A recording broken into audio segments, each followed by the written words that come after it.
sekarang ya banyak banget pengamen yang cuma mengandalkan speaker doang gitu. Iya kan?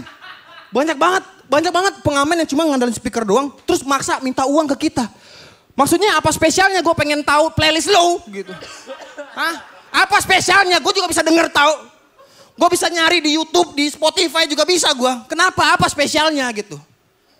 Gue bakal ngasih lu uang. Kecuali ya, lu dengerin lagu dari speaker lu tapi speakernya lu juggling gitu. Nah, sep, bisa nih. Akrobat gitu, bisa. Mau gue kasih. Gak punya nih. Gue takutnya 5 tahun ke depan bakal ada yang lebih update lagi. Jadi kita lagi nongkrong, tiba-tiba di belakang ada orang pasang headset ke kita. Nah, nah ini lagunya mas. Harus dibayar yang kayak gitu. Hai, mau iklan dulu nih. Kali ini saya berkolaborasi dengan Physical menghasilkan sebuah merchandise berbentuk kain sarung.